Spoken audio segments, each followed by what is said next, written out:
njya numva of course bigezweho mu rubyiruko ni vibes ugeze kuri vibes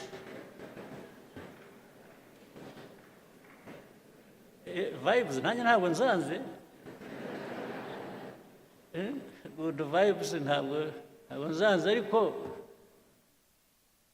uhagaze kuki so vibes natwe twese usibye ko dushaje twebwe ariko zigera ku ihe myaka zigera no ku bakuru ngiraho vibes n'abakuru ntabwo bazanga ariko kugira ngo tujye muri vibes tugire aho duhagaze please. Yes.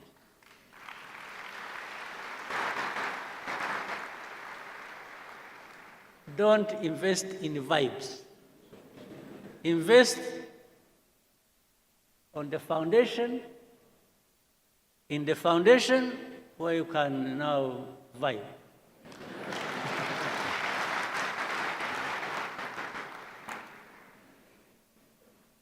Kuko niba nta foundation ihari karakubaho. Yes. You vibe only for a week. No, but ngira ngo ibyo mushaka turashaka biri sustainable. Yes. We want things that are sustainable. We want to build a society that is resilient. You can't build a society that is resilient on vibes. No, but a resilient society can vibe.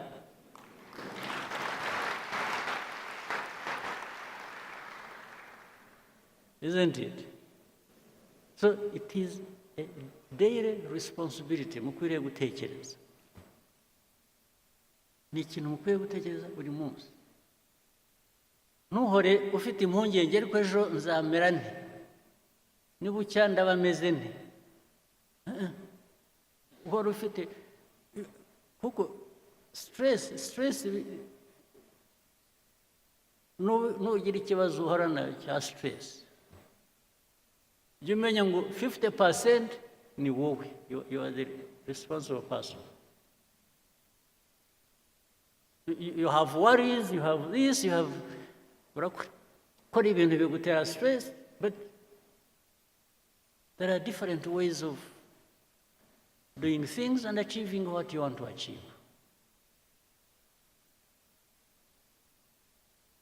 So it's not just even the results, it's the process that takes you there. What have you invested in that process? What thinking? What feeling? What commitment in the process to give you the results you want?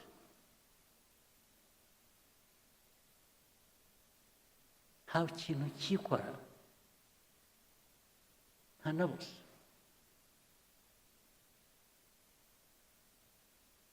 Mbese njya numva hari abantu bagibwamo n'umwuka.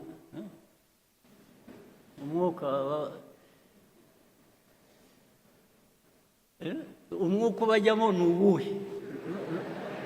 Nubabwira gukora iki? You just mugira umwuka gusa, ntugira umwuka gusa utagira icyo uvanamo, uragera uhere. Umwuka wagera ugahera. Umwuka abagibwamo n'umwuka ibyo bazanira ni ibiki? Umwuka, I have no issue with the umwuka, but must have something in it, tangible, that touches my life, that transforms my life.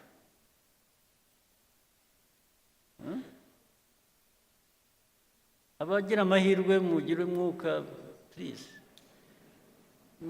Ujye ubahira ariko ntibigarukire kuri mwe. Iwe wagiwemo n'umwuka w'amahirwe, wagize amahirwe, wowe kuki utawusangira n'abandi nawe ukabageza mwese mukawusangira kuko nukugeramo wenyine ukawugumana. Ariko nabwo icyo mvuga ntukabe imvugo gusa, bijye mu bikorwa. Njye nimbona mu bikorwa bihari ushobora kureba byaturutse ku mwuka, nanjye ndawifuza, nanjye nzagana aho ngaho. Ariko the measure ni what is it that has been delivered? What is it that we can touch and feel and benefit from to improve our lives? What is it?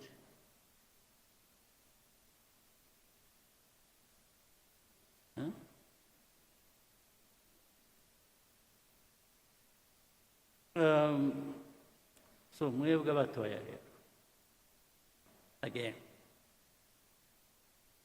igihugu kibategerejeho ni byinshi, kandi iyo mvuga igihugu ntabwo ari ikindi, ni mwe. Igihugu, you're actually waiting for yourselves. Yes, ni mwe mwitegerejeho the future. Ariko ya process navugaga na wa mwuka ni iki? Ni a couple of things. Urubyiruko bya bindi navuze by'amashuri n'ubuzima, ugomba kugira ubumenyi ukagira n'ubuzima, kuko niba mudafite ubuzima ubumenyi buzakumarira iki? Kumenya bizakumarira iki udafite ubuzima? Must have both. And it is easy to have both if you have made the choice to have both. It can't be one and not the other. You must have both. Ni nk'uko ku rundi ruhande rumwe, niba uteye imbuto, ni nko kurera ni nk'uko utera imbuto, igiti kigakura, ukajya uhora ugiha ibyangombwa gikeneye kugira ngo gikomeze gikure gifite ubuzima. Namwe abantu hari kwakumenya, nimwe mukwiriye kuba mugerageza ibishoboka byose kugira ngo mubugereho, ndetse bitari ukubugeraho gusa, mushobore kubukoresha kubageza ku byo mwifuza.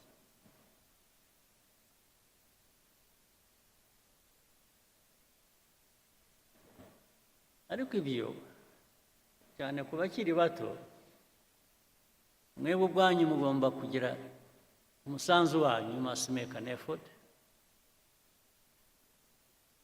Ariko hari n'uburere muhabwa n'ababyeyi ndetse na society, umuryango mugari, imico, imyifatire, kirazira. Ibyo abantu babijyaho impaka nyinshi hirya no hino, ahantu hose, ndetse bimwe ugasanga muri society imwe barigisha ibintu cyangwa barabwira abantu gukora iby'indi society itemera, akaba ubwo bivanga rero, bikaba ugasanga noneho society wari urimo yahindutse ikindi kintu, ntukimenye, ntukishobora kwimenya. kuko ibyiza byari biri muri iyo sosiyete ntabwo byatejwe imbere uko bikwiye, ahubwo abantu babishimbuje ibishya biga hirya no hino, rimwe na rimwe bitari na byiza, no kuri aho ngaho babivanye.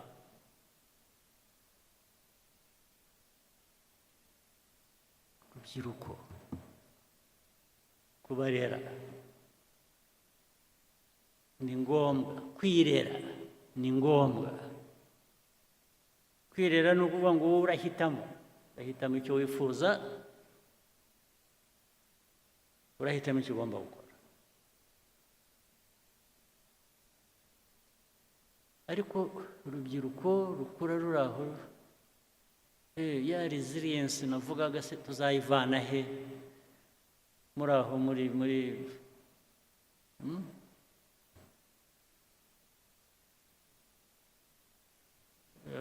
urubyiruko rwamamaza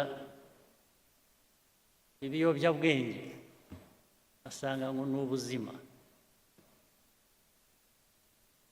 usanga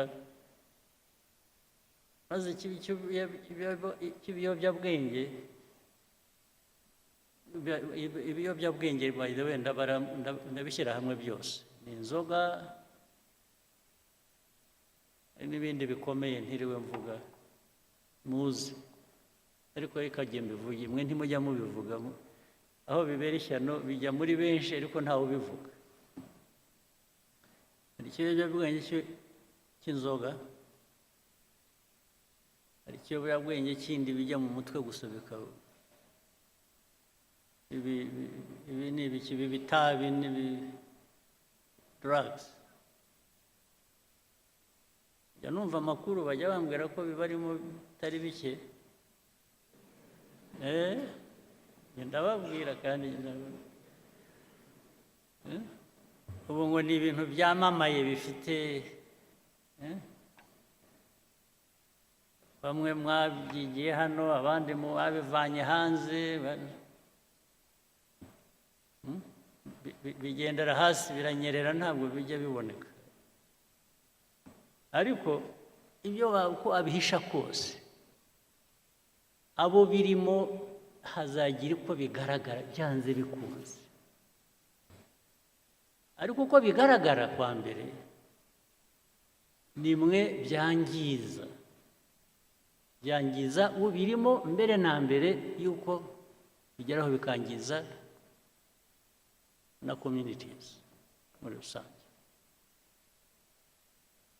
Ariko biroroshye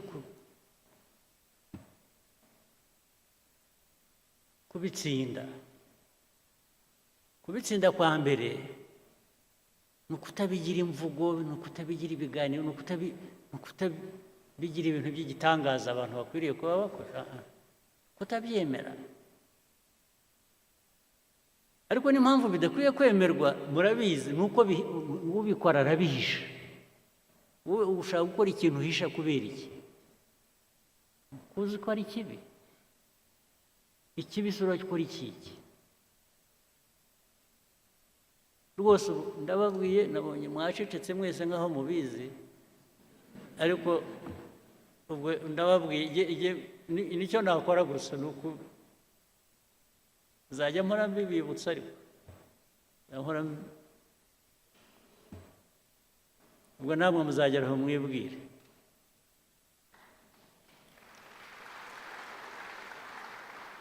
Icyo mbivugira ni iki: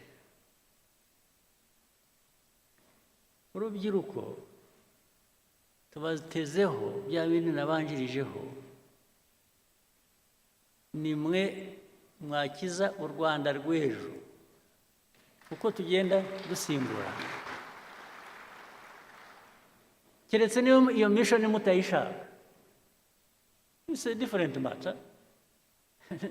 Niba mwe mutabishaka mwaravuze ngo okay, ndetse hari aho mwageragera ngo mugashyira urubanza ku bababyaye, ngo ariko se ubundi ndi hano, ubundi mwashyize hano kubera iki? Ukabwira ababyeyi mwambyariye iki? Ariko ibyo ntabwo ari urahare, ibyo ari byo byose ugomba gukora effort yo kuba muzima,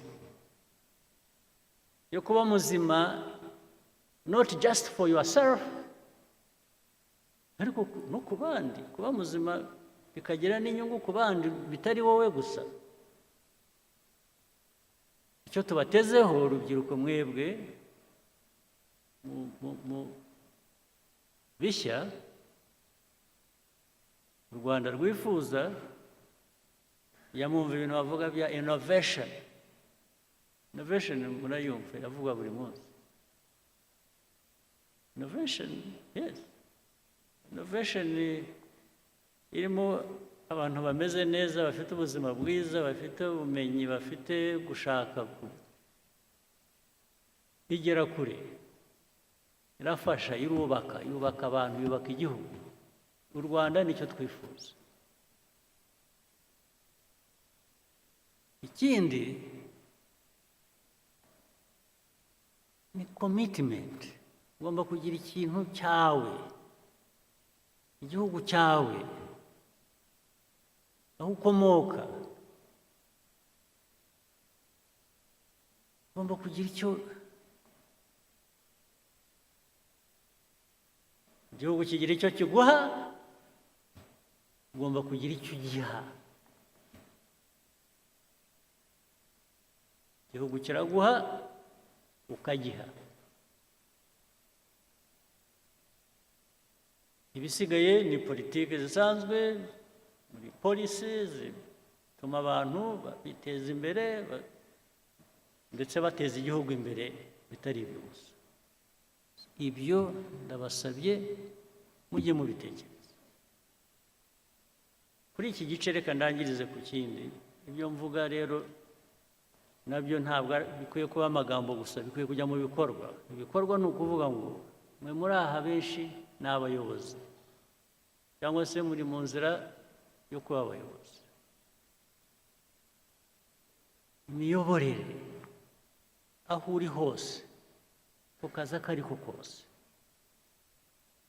wifata ute, ukora ute, utekereza ute?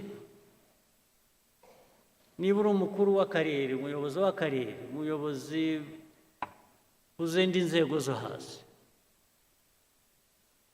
uhari wumva koko ukwiye kubuyobora. Umuturage arakugana mugafatanya gukemura ikibazo. Investor ushaka gushora imari arakugana, mukaganira ikibazo ukagikemura. Cyangwa umushyira aho ngaho ukamubwira gutegereza, kandi muri uko gutegereza ngo yibwirize, agire ukuntu atunganya inzira. Birahari kugeza n'uyu munsi, bibaho.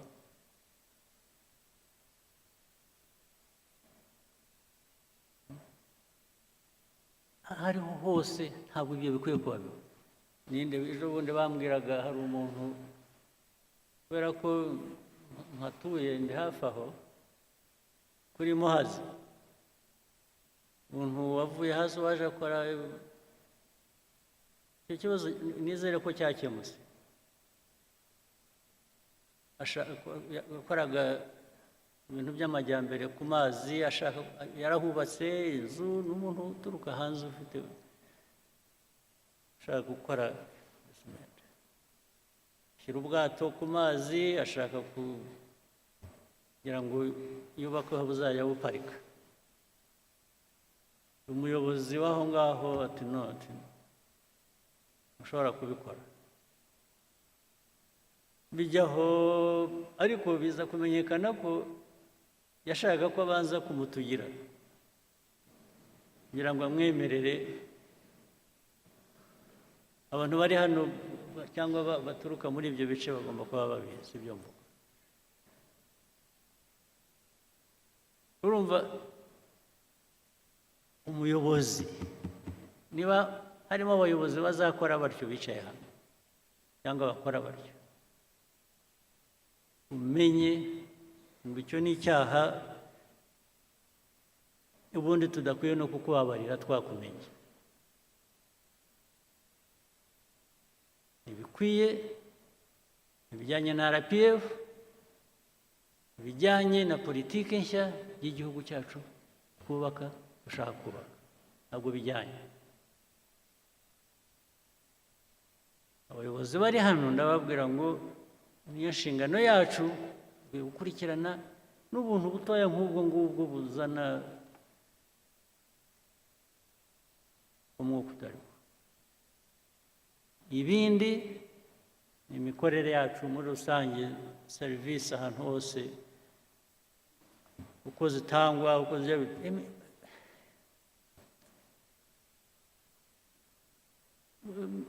abantu bakora batyo baratudindiza ntitubamenya, ariko nuko ari benshi rero basanga wicaye hariya usabye ikawa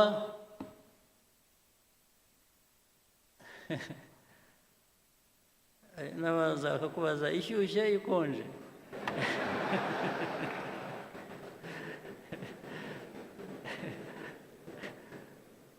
Bakubaza ngo uti ni ikawa isanzwe ishyushye ariko mushyiremo n'amata, akagenda akabura. Ubu ndavuga ibintu bimwe mbona n'abantu baba bavuga buri kanya, akagenda agahera pe minota 15 20 utegereje ikawa, bakubaje niba ushaka ikonje cyangwa ishyushye, ariko bababwiye gushyiramo amata akabura.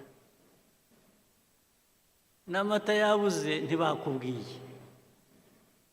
So niba wicaye aho utegereje izakamwa bakohereza ku isoko mukajya gufata, bitubamo murabizi ahantu hose. Ubwo si byo ni rubyiruko nyabaki rumeze rutyo. Oya n'imigendere ukuntu bagenda yikurura. Hari aho nagiye rimwe ariko hashize igihe, nuko mbona n'ubu ngo biracyabaho, byarantangaje. Nagiye ahantu twajaga dukina tennis, abantu bamwe hano barabizi, kera hashize igihe. Turangije twicaye turuhutse, tubanza gushaka wagira icyo tubaza, dushaka arabura, turahamagara, mushobora kuza kugira icyo muduha, ariko ntazi. Umukobwa mwiza ugenda neza,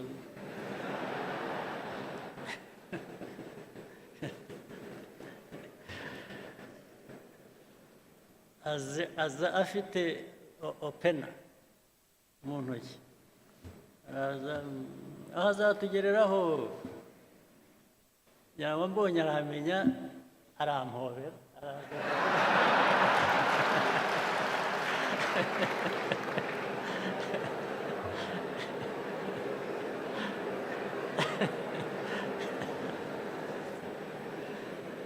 Arabanza arampobera, ndetse agomba kutuzunguruka twese aduhobera. N'abandi turi kumwe bose abanyuramo, ndamubwira ko se wa mwana we, turashaka ibyo dushaka, waba ari ibyo duha ibi. Erega byasaga nk'ibyarangiriye aho ngaho, kuduhobera. Tugeze aho twarambiwe, turahaguruka turigenda. Ubwo urumva umuntu nk'uwo yangirije abakorera, natwe twari turi aho dukwiye kuba dufite ibyo dushaka twishyurira, natwe ntacyo yaduhaye, twese tuviriyemo aho, ari aho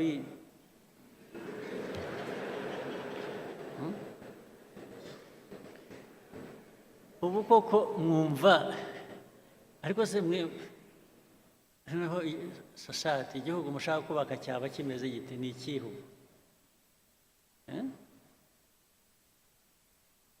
Reka ibyinshi, ariko hari abandi muri mwe benshi bakora ibintu bizima. Rega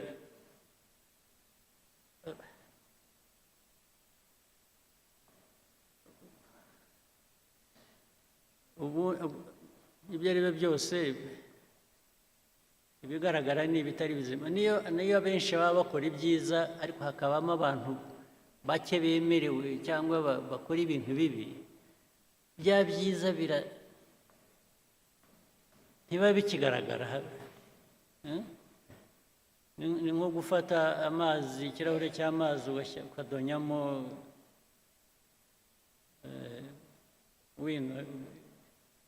ikaramu ink, bashyiramo ink, ikirahure gihera ko gihinduka ya mazi yeraga yari ari meza ukayabura. Ibyo rero dukwiye kubyirinda. Naho hari benshi hano njya mpora nabo even bakora ibintu byiza, ibintu bya innovation, ndetse bihindura ibintu byinshi muri mu koranabuhanga, muri za IT, bikajya mu bintu byinshi hirya no hino, n'abantu bakora za revenue authority, abantu ba revenue authority bari hano.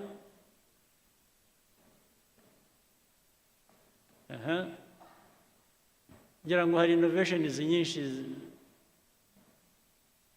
zibageraho cyangwa mu byazi zituma ushobora gutubura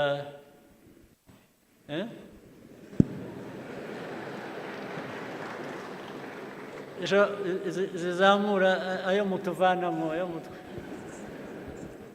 Ariko iyo byabonetse gutyo, hari ikibazo bikaboneka, innovation izamura, itubura revenue, tax revenue, hanyuma byarangiza bikajyaho hagati. Ariko ntabwo zabanza ugira utya, ubwo bakajyaho innovation, bose barayemeranya ko ikora, ariko barangiza bakajya mu process imbere yo kuvuga uzaba uretse bareba hari amategeko, ntabwo twagira dutya tutabanje hari aya mategeko, ariko amategeko akaba yo gutinza ibintu gusa. Amategeko se bwana, amategeko ashyirwaho n'abantu, sibyo? Yes sir. Igihe umuntu yabonye ikintu gikora kijyanye n'icyo yifuza, wihambirwa n'itegeko. Hari n'amategeko yaduhambiraga yo mu gihe cy'ubukoroni, aho ngo hari itegeko n'ubundi si wowe urikora, si wowe urivanaho, we gifate nk'ikintu cyakuzitiye gutera intambwe, bihere ko bigera aho bigera. N'abo amategeko tubabwire ngo ariko ibi bintu ntabwo bijyanye n'igihe, muratudindiza gusa. Ndetse hari n'ubwo dushobora gufata ibyemezo tugakoresha igikora, itegeko tukaba turigisheho gatoya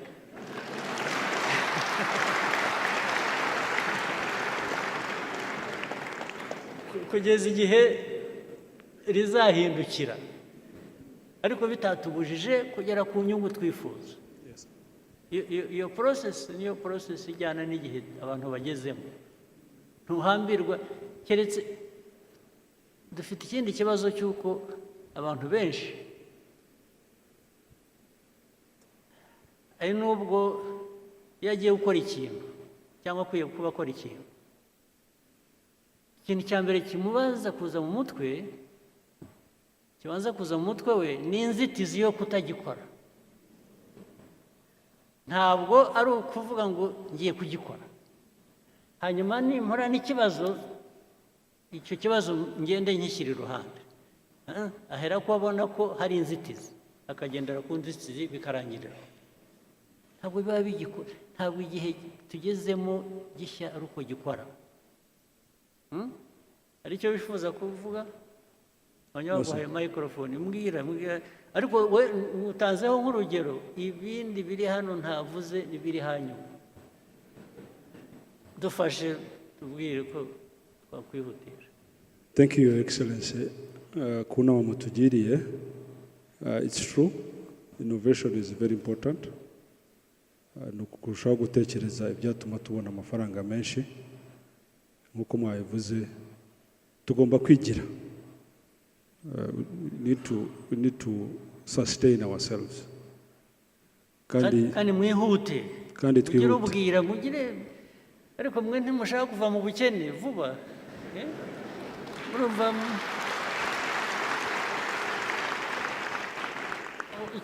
haboneka ikintu kikurangiriza ubukene mu cyumweru, wowe ukavuga uti ariko genda shaka umwaka, ubwo se waba uri mu ntoki rwose.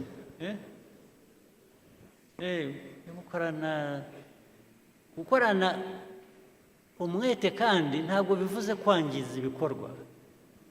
It doesn't really mean sacrificing anything that you shouldn't. Sibyo?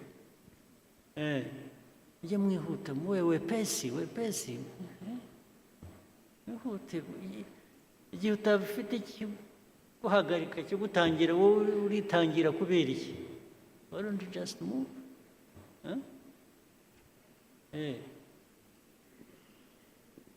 Bimwe mwita kurasa ku ntego. Ntimukarase hafi ku ntego. Shoot straight. That's what